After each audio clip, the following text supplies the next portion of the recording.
Pasukan Rusia terus membombardir Ukraina dari berbagai sisi, darat, laut, maupun udara.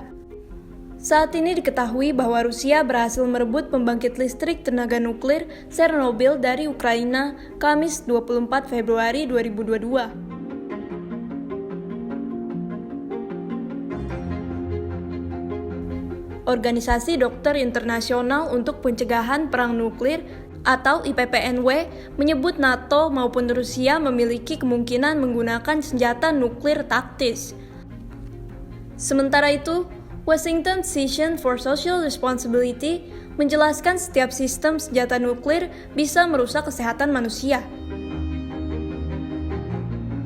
Sebagian sobat Vidivisi mungkin pernah menonton serial Chernobyl. Serial yang diangkat dari kejadian nyata tragedi terbakarnya reaktor nuklir di kota Chernobyl, Ukraina pada 26 April 1986 itu menunjukkan efek mengerikan nuklir terhadap kesehatan masyarakat di sekitarnya. Pada film itu, paparan radiasi dari nuklir bahkan menyebabkan kemandulan, kanker, hingga melepuhnya kulit secara berangsur-angsur. Pada kenyataannya, bagaimanakah dampak paparan radiasi pada kesehatan tubuh manusia? Langsung saja kita simak penjelasan dari Dr. Endang Nuryadi, spesialis onkologi radiasi. Gangguan apakah yang dapat terjadi akibat kecelakaan radiasi?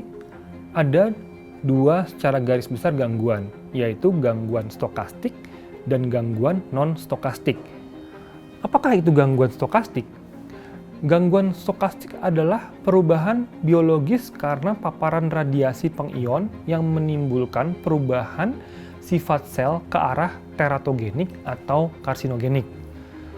Terjadi pemaparan radiasi dalam waktu tertentu dan tidak tergantung pada dosis paparan yang diterima. Kemudian, kelainan atau penyakit yang dapat muncul akibat efek stokastik radiasi ini adalah peningkatan risiko terjadinya berbagai jenis kanker di kemudian hari dan juga bisa menimbulkan kelainan kongenital pada janin. Yang kedua adalah gangguan non-stokastik. Apakah itu gangguan non-stokastik? Efek biologis yang bersifat akut dan kronik akibat radiasi pengion yang menimbulkan kerusakan sel atau jaringan akibat paparan di atas nilai batas dosis atau NBD. Antara lain, adanya gejala radiodermatitis atau radang pada kulit akibat paparan radiasi. Kemudian adanya transient demyelination dengan penurunan kesadaran atau somnolens. Kemudian adanya sindroma radiasi akut. Kemudian bisa menimbulkan katarak pada lensa mata. Bisa menimbulkan pneumonitis interstisial pada paru-paru. Kemudian bisa terjadi infertilitas atau ketidaksuburan pada wanita maupun pria. Bisa terjadi mual dan muntah. Kemudian dapat menimbulkan gangguan pada darah atau gangguan hematopoietik seperti terjadinya leukemia, limfoma, anemia aplastik, bahkan ada pansitopenia. Nah, kemudian dari klasifikasi scoring tingkat keparahan dari gejala paparan radiasi tersebut dapat disimpulkan ada 3, yaitu skor yang rendah. Skor yang rendah ini hanya memerlukan rawat jalan atau observasi. Secara umum tidak mengalami kecacatan permanen, akan tetapi efek stokastik yaitu peningkatan risiko terjadinya kanker di masa depan pada individu yang terpapar radiasi tersebut akan tetap ada. Kemudian skor yang menengah, ini memerlukan perawatan inap dengan perawatan yang sebaik mungkin agar tidak terjadi kecacatan.